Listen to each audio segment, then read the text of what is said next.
Lipids are going to be the last biomolecule we're going to be talking about. And so some general information about lipids. So lipids have about 2 times the caloric content of carbohydrates, meaning carbohydrates, we stored a lot of the bonds in the glycosidic bonds between carbohydrates, and lipids, we oxidize them. So generally the carbonyl functional groups will turn, the alcohol functional groups will turn into carbonyls. And in this process, we can extract energy, break the energy from the chemical bonds to then use that energy for whatever other respiratory or anaerobic processes cells need. And so carbohydrates are usually used for immediate energy, whereas lipids, so fats, oils, and waxes, are usually for the storage of energy. And then lipids also form important structural components in biology. So does anyone know what important thing for especially eukaryotic cells lipids form? The membrane of cells. So the cellular membrane is composed of what are called phospholipids, and we'll talk about what a phospholipid is a little bit later. So they also form structural components for a body. They also form things like steroids, hormones, are also lipids. And it's because lipids aren't necessarily classified by like a single functional group, like proteins, amino acids, and carbohydrates were. They're classified more by their physical properties than they are a specific functional group. And so there are also a lot of fat soluble. So if something is soluble in fat, what do you think the properties of that molecule would be?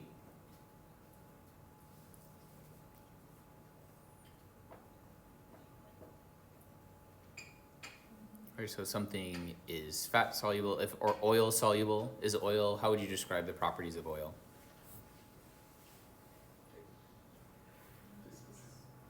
Viscous, that's one way. Does oil and water mix?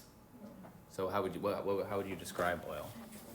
Nonpolar, right? Nonpolar or hydrophobic, right? So there are a lot of vitamins that are fat soluble that we wouldn't have access to if it wasn't for lipids in our body.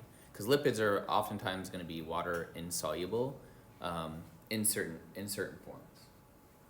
And so lipids are responsible for this carrying and transport of a lot of these vitamins that are used in other processes.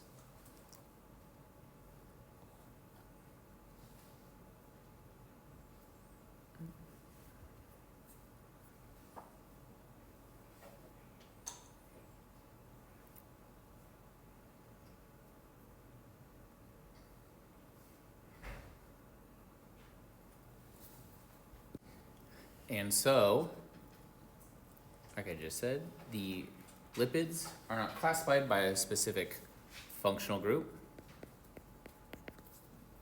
like other biomolecules. So for example, carbs, how do we classify carbs?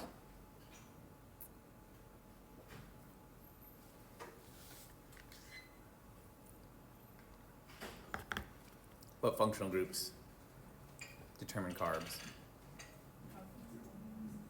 So not necessarily carboxylic acid, part of one. Huh? The amino acid would be for proteins, right? So that'll be the other one. We have proteins. Those are classified by a functional group. Carbs are classified by what too? Yeah, that's one. There's the aldehyde and ketones, right? Because we have aldoses or ketoses, right? So aldehyde / ketones classify carbs. And proteins are classified by amides, and there's C/N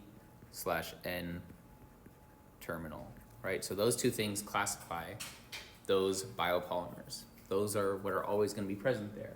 Lipids will not have any specific functional group associated with them, but they are classified usually by the physical property of solubility, or one of the ways they're classified. Solubility. Are they going to be aqueous or water soluble or water insoluble? That's how we classify lipids. So steroids, and this is also hormones, are insoluble in H2O. In fatty acids and other simple and complex lipids are going to be soluble in H2O. Right, so you see this and classifies, this whole part falls under the category of soluble in water versus insoluble. It's just going to be steroids and hormones are going to be insoluble in water. And so we'll talk about specifically triglycerides, phosphoglycerides or phospholipids, maybe a little bit about waxes and sphingolipids.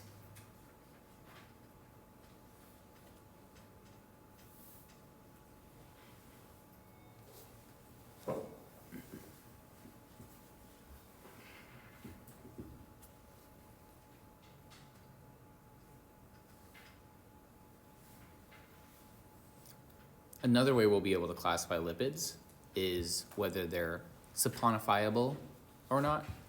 That's another way people classify lipids. It splits them up into the same category, but makes it a little easier to distinguish them by looking at the molecule. Am I good to go on to the next? Okay. So this will be the saponifiability of lipids is another way we can classify them. And so saponification was what again?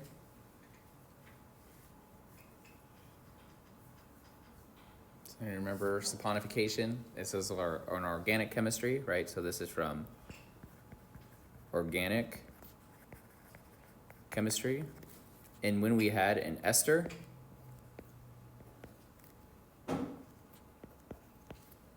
and we put it in strong basic conditions, we would it was hydrolysis under basic conditions is what saponification was. So we would break it up into the alcohol component, and what's the other component of an ester?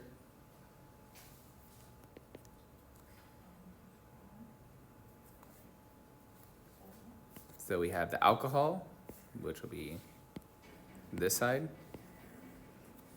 Then we have what other side here? The carboxylic acid side. So the same way amides are an amine and a carboxylic acid, an ester was an alcohol and a carboxylic acid. Right? And when it's saponified, it's in basic conditions, which means instead of an OH here, we get an O minus, right? So that was what we talked about when we talked about saponification.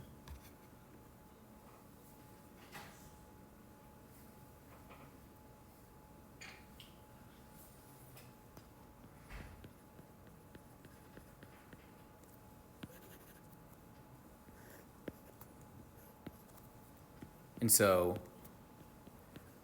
the breakdown is similar to what it was for the previous breakdown, except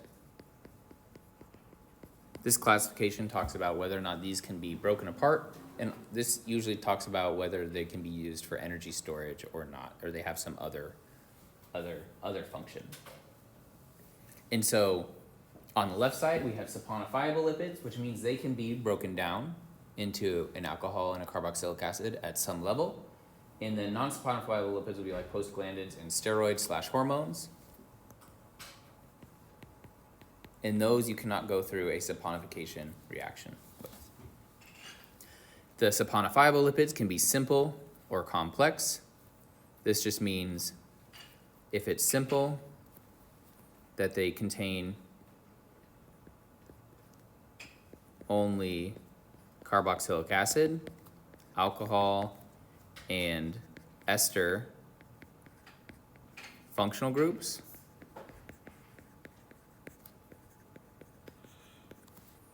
And complex lipids are going to has other functional groups.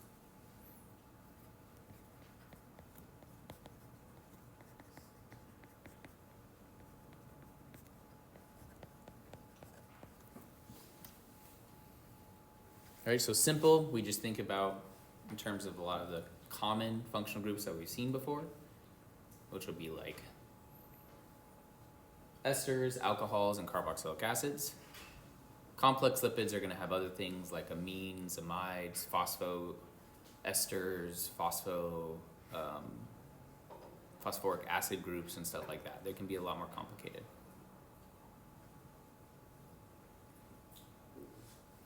And the simple ones are going to be something like waxes and triglycerides. Complex will be like phosphoglycerides, which will form antigens on the surface of cells, or sphingolipids and phospholipids, which can be structural components to the cellular membrane.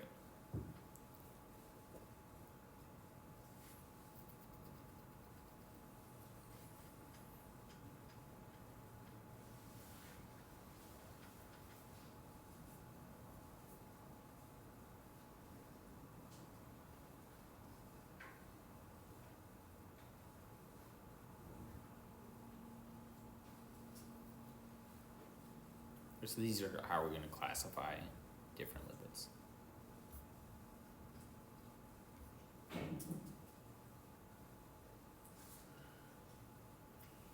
do you pronounce it? Saponifiability. Saponification. We didn't do it in this class, but if you make soap, soaps are basically salts with fatty acids, which are simple lipids.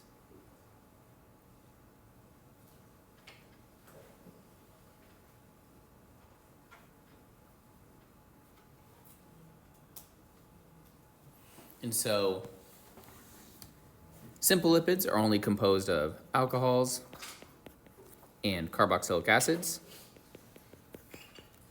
We can have specific combinations of these. So if we had OH, OH, OH, H, every little intersection there represents a carbon atom. This is an alcohol. It's a trihydroxy alcohol, and this one is called glycerol. And the reason I bring it up is just because it's important for a lot of different things. So this is an alcohol, and then if we add a fatty acid, which is just a long chain carboxylic acid, usually an even number of carbons, we can have saturated or unsaturated fatty acids.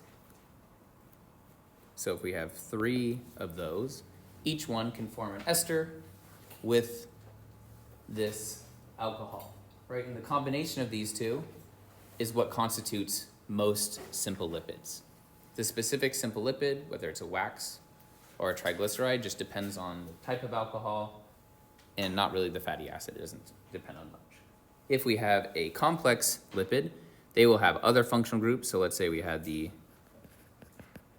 same glycerol molecule, and we had 3 times, except now instead of just a simple fatty acid, we add another functional group here at the end, like an amine. Now it becomes a complex lipid. And this would just be an example of one way that we could modify this lipid.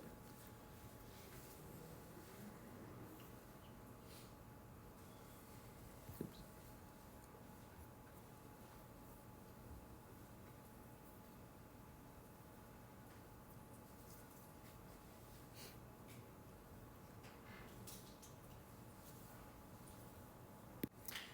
And so we'll break down each component now. Fatty acids, these are going to be carboxylic acids that are structural components of fats, oils, and lipids. They usually have an even number of carbon atoms and are unbranched, meaning that if we have a carboxylic acid, long chain carboxylic acid, like this, that is an OK structure. Something that is branched may look something like that.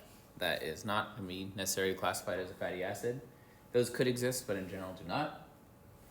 And they can be classified by the number of blank bond that tells us if it's saturated or an unsaturated fatty acid. So what do you think, what type of bonds do you think they're gonna be classified by? How do you tell if something is saturated or unsaturated in organic molecules?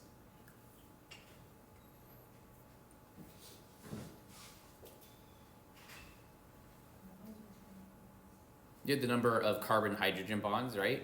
And so what makes something saturated? Yeah, so any spot that can be taken by hydrogen is, right? And so what interferes with that? What type of bond, what type of carbon-carbon bond interferes with hydrogen existing there? All right, if I had this structure, would this be saturated or unsaturated? It'd be saturated, right? Because there's all the spots that could have hydrogen, right? Because it's only single carbon bonds. So how would I make this an unsaturated? Yep, if we add one double bond, that all of a sudden becomes unsaturated, right? Because initially, we had two hydrogens, and then we had to get rid of them, or one of them, to then make the double bond, right? So that becomes unsaturated. So saturated fatty acid is going to have only single carbon bonds. And unsaturated fatty acids will have multiple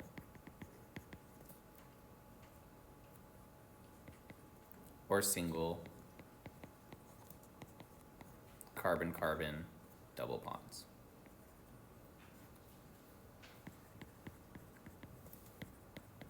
So these are classified by the number of double bonds in the long chain that is there.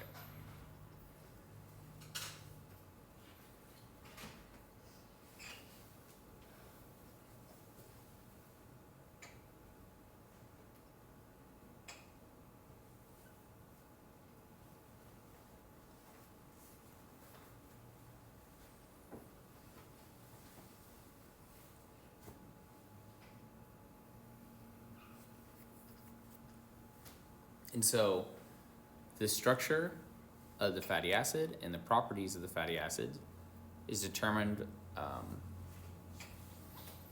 by analyzing both sides of this molecule.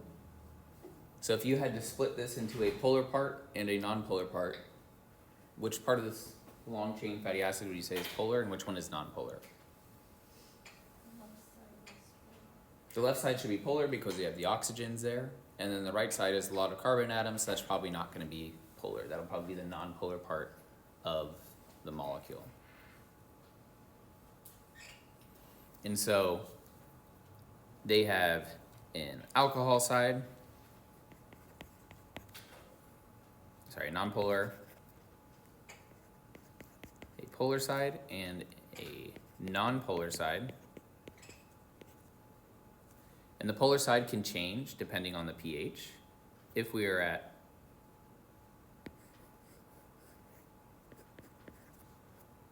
low pH, we can have a protonated fatty acid. If we are at high pH, we can have a deprotonated fatty acid. This will be a more polar molecule.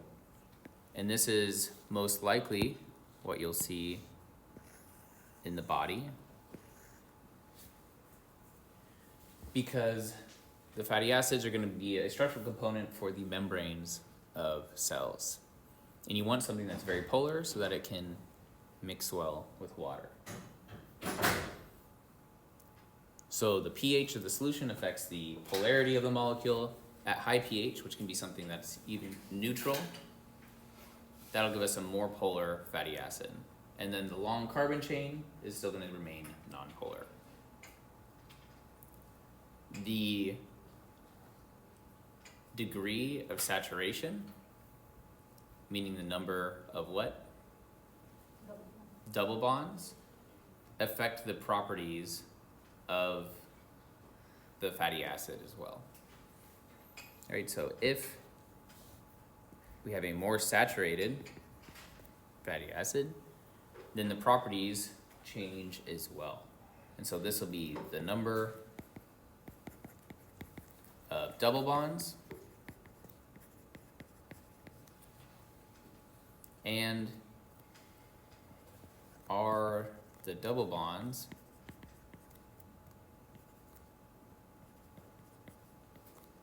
cis or trans, and the actual number of carbon atoms in the nonpolar part.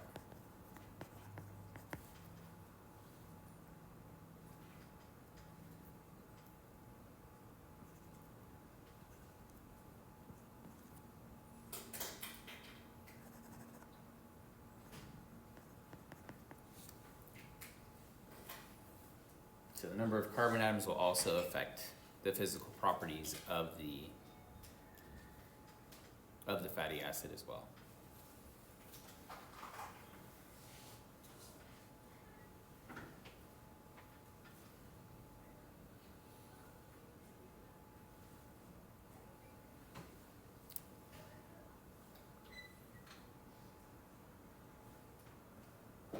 Right, so the number of double bonds, that's the degree of saturation. Are the double bonds cis or trans? Right, so remember that was when we talked about the different geometric isomers, the stereoisomers that we could have for a double bond, and the number of carbon atoms in the nonpolar part of the molecule. And so if we have a saturated fatty acid, the structure looks something like this, which means that if we were to break it into a polar and nonpolar part,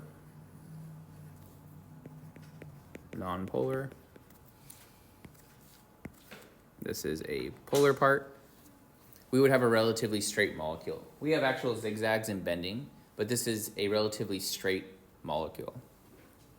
In an unsaturated fatty acid, let's say we had something, and all of a sudden we add a double bond that's in the, I'll go down actually, I'll add it here. The trans configuration, the cis configuration, this will look something like a polar part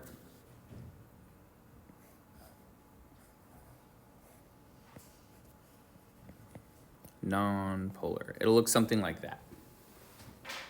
So the predominant forces, since the polar part for both of these fatty acids is the same, is going to be different types of London dispersion forces, right? How well these non-polar parts align with each other. And so what do you think will align with each other easier? The top or the bottom fatty acid?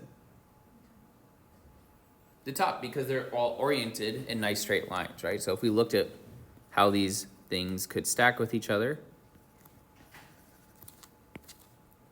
they could just stack nicely on top of each other, and this would give us larger London dispersion forces, right? If we have something like the bottom orientation, we might have one going up this way, another one going down this way, and the other one might not be able to fit in any orientation, so it might have to go face the other way. So these are going to have lower London dispersion forces. Right, so those are going to have to have lower London dispersion forces. So if you thought about melting points for fats and oils, which one do you think will have a higher melting point, meaning it takes more energy to melt it? The bottom or the top? Right, if we have larger intermolecular forces, do you think it's going to take less or more energy to melt it? More, right? Because if the forces are stronger, that means you have to put more energy to get them to break apart, right? So the top is going to have a higher melting point.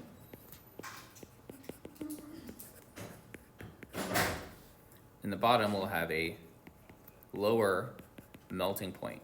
And it's because the degree of saturation affects how these chains can orient themselves, and how the different chains orient themselves affects their intermolecular forces and therefore their melting point. So which one do you think would be more likely to be solid at room temperature, the top or the bottom? The top, right? If the melting point is higher, that means it'll be solid until you reach a higher temperature, right? So this is more likely to be solid at room temp.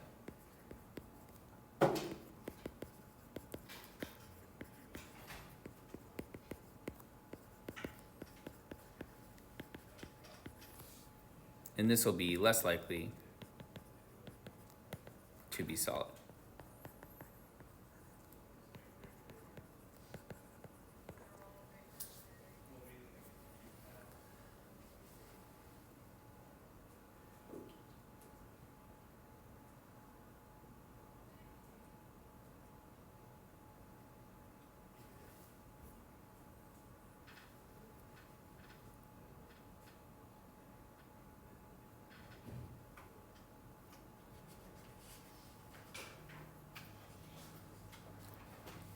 And so here, I've drawn a number of fatty acids. So we're not going to go through it right now, but think to yourself, based off of these structures and what we just talked about, what affects the intermolecular forces?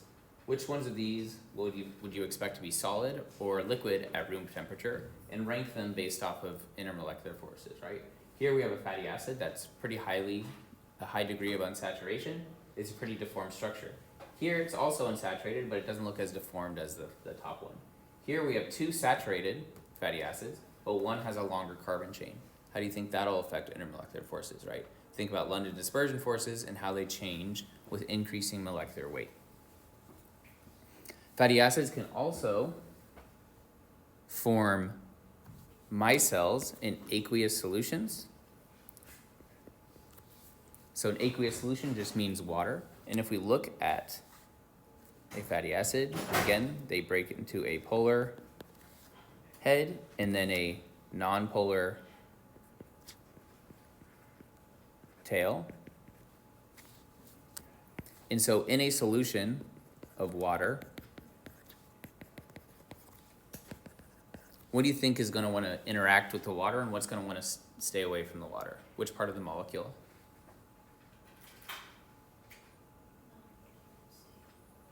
Yeah, the nonpolar is going to want to stay away, and the polar is going to want to interact with the water molecules, right? And so how can they do this if it's a single molecule? Well, they form a structure called a micelle, where they keep all of the nonpolar tails together, and they keep all the polar heads facing towards the water. And so this is what's called a micelle. And fatty acids can spontaneously do this in aqueous solutions.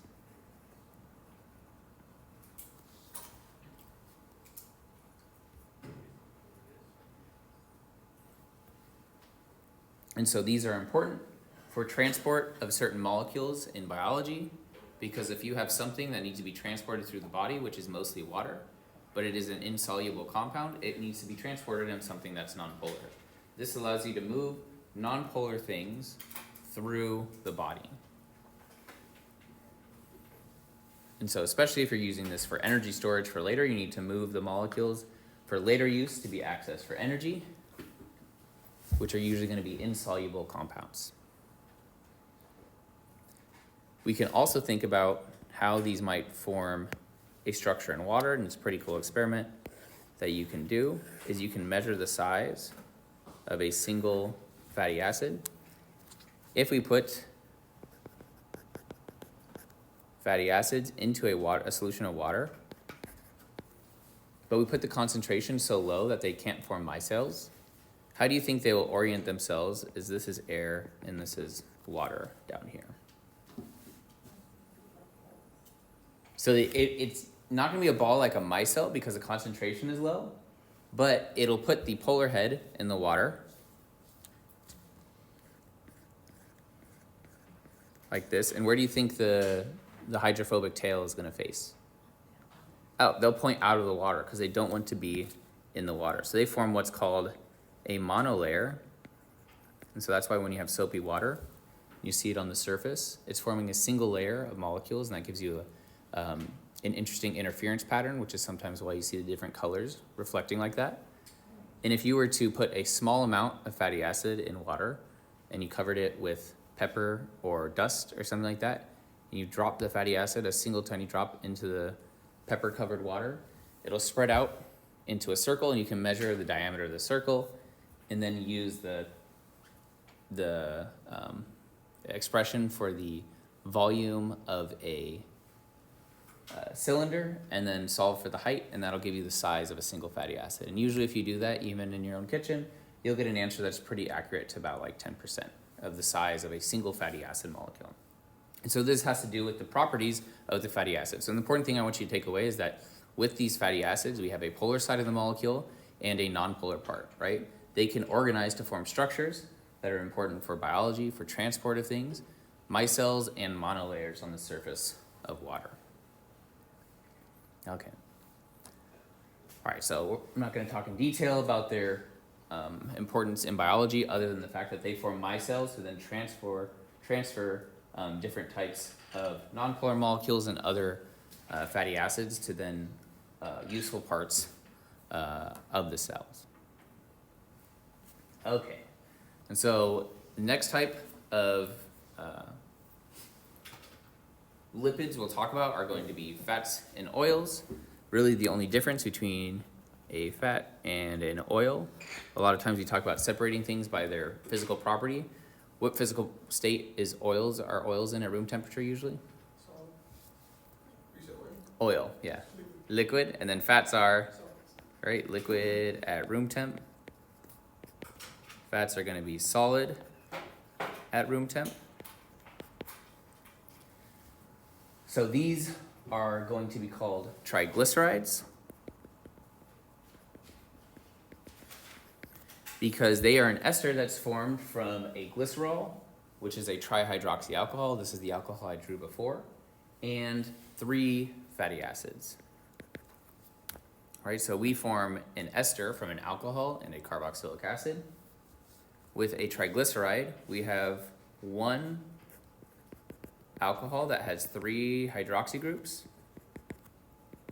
and then we can have 3 different fatty acids, which are carboxylic acids which attach to a long nonpolar chain, and this will create a triglyceride.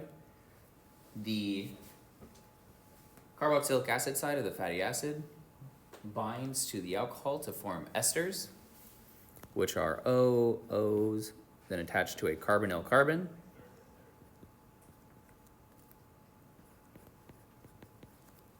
And then they have the long chain. Right, so these are what triglycerides look like. In here, I've drawn it in a nice symmetric ordered structure.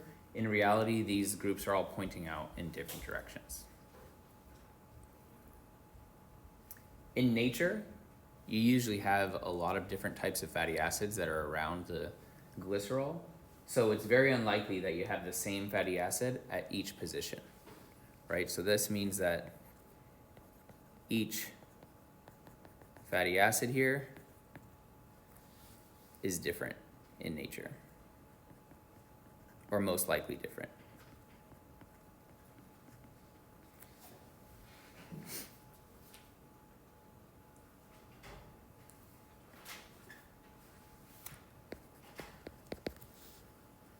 And so solid triglycerols, those are going to be fats, and liquids were called oils.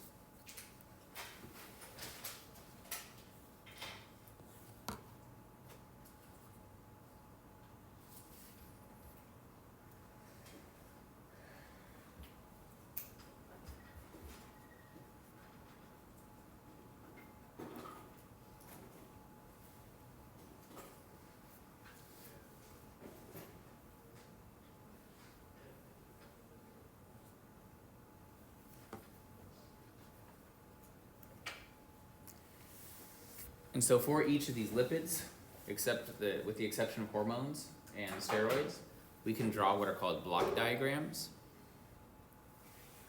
And they just represent these without drawing all of the different carbon atoms.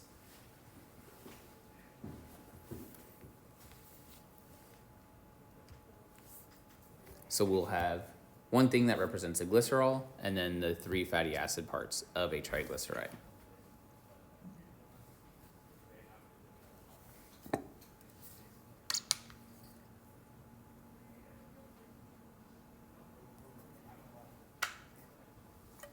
All right, any questions so far?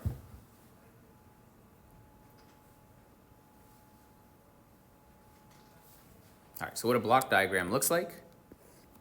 So these are going to be called block diagrams. Is we will have a glycerol, 4 triglycerides, and then to the glycerol, we will have 3 fatty acids that are bonded to it. 3 and then fatty acid.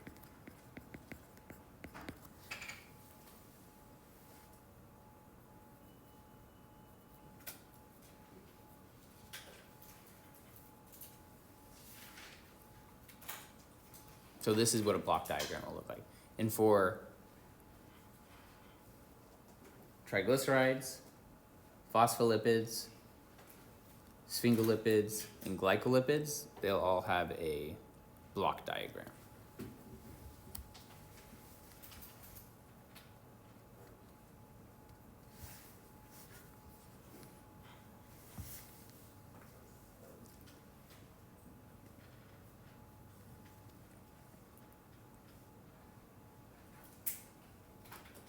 And so the next couple slides are problems on different things that you can do with lipids, combining different fatty acids with different glycerols. So I encourage you guys to look at those. We're going to go ahead and move ahead to the different reactions you can have with different lipids. Right, so here's an example. If you have this single fatty acid and you have a glycerol molecule, draw the fatty acid or draw the triglyceride that you would get from this, right? So you just have to make sure that you have the same number of carbon atoms for each fatty acid spot. This one here, you're given 3 different fatty acids, and you're just going to bond them to each of the glycerol or the alcohol spots on the glycerol molecule. Went back quite a bit. And so we can have different reactions, and a lot of these reactions we've seen before is we can have a hydrolysis reaction to cleave the esters in a triglyceride. So if we have an ester, remember it looks something like this, and this consumed water in the presence of acid to give you a carboxylic acid plus an alcohol. That was a hydrolysis reaction. If we had a base to do this hydrolysis reaction, that's a specific type of hydrolysis, and what was base catalyzed hydrolysis called? We do it when we make soap. It kind of sounds like soap, and then some other letters.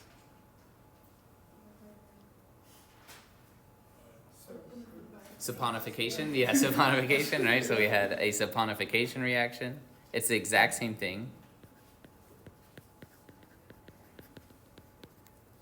except we start from our ester. We have OH minus and water, and instead of the protonated carboxylic acid, we get the deprotonated one. Right, so it's almost identical. It's just saponified. You get a negative charge there. And then the last reaction for fats and oils is going to be using hydrogen gas and a platinum catalyst. And this will take us from an unsaturated fatty acid to a saturated one. So if we go from unsaturated to saturated, what do you think we're getting rid of and what do you think we're adding?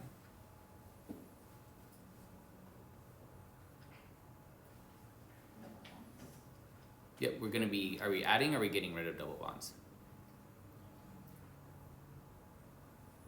Going from unsaturated to saturated? Yeah, Or we're getting rid of, right? Because saturated has a bunch of hydrogen, a bunch more hydrogen there. And so this is what we talked about in organic chemistry. This was our hydrogenation reaction. And if we had a double bond and we had hydrogen gas and a platinum catalyst, this will just get rid of the double bond and add hydrogens in its spot. So sorry, no, that's in the way.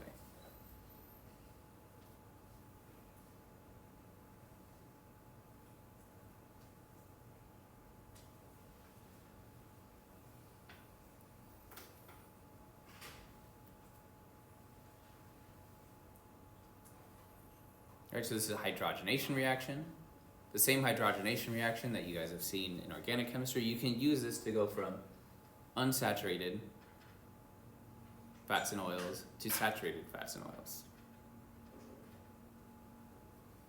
And so if you think about that, that means we can go from something that's a liquid to something that's more likely going to be a solid at room temperature.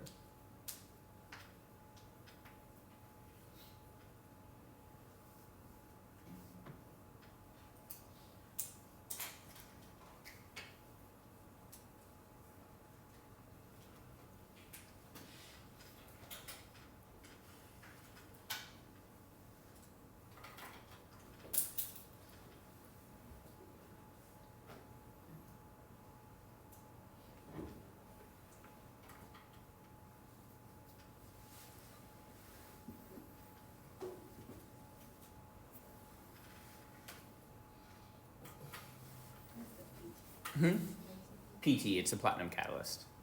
So it basically means usually what you do is you have some platinum in there and then you bubble hydrogen gas and the molecule will orient itself on the platinum to allow it to be hydrogenated. You can use nickel too, but no. And so each of these, I've drawn an arbitrary fatty acid that I made up. And you can go through and determine the products for each of these reactions. You have saponification, hydrogenation, and hydrolysis for each of these. And so you see here, this is the same type of triglyceride that we had before, except this is a much more realistic structure of what it looks like in solution, right? This is going to be how the triglyceride actually looks in three-dimensional space. It can orient itself in even more interesting ways, but this is an organic carbon skeleton representation of the same triglyceride. So that molecule and these types of molecules are very similar to each other. Of what it would look like? Yeah, let's do the hydrogenation. So if it was to do hydrogenation in a platinum catalyst, we go from unsaturated to saturated, right? So that means for this structure, what should I do here? Get rid of the carbon-carbon double bonds, right? So I'm going to draw the fatty acid. This part of the molecule here doesn't change at all because there's no double bonds here. 1, 2. This part of the molecule, I will lose this double bond on that fatty acid, and then the other one is going to be a double bond in between the last two carbons, so I just get rid of that double bond. This is what the products for that reaction would look like. Right? All I did was I just redrew the molecule without the double bonds. And so for hydrolysis, for example, I'll do an example of one. You know, one product is going to be the alcohol. What was the alcohol that's in triglycerides? as part of the name of triglyceride. It was the glycerol, right? So that's going to be one product is going to be the glycerol molecule, which looked like this. And then each fatty acid that is originally part of an ester bond is going to break off, and what functional group is it going to have? So this is our alcohol. What's the other side of the ester bond?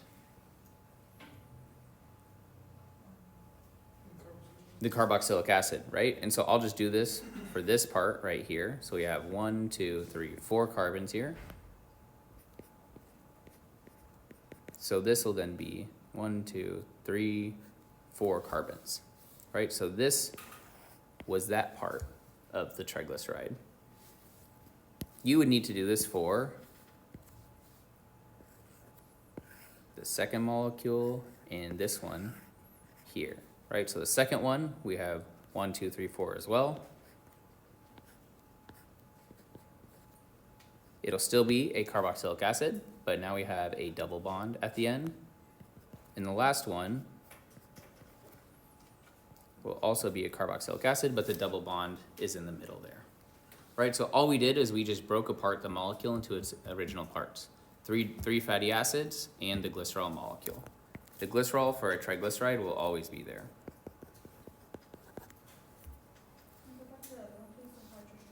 Yeah. I'll go back to it before.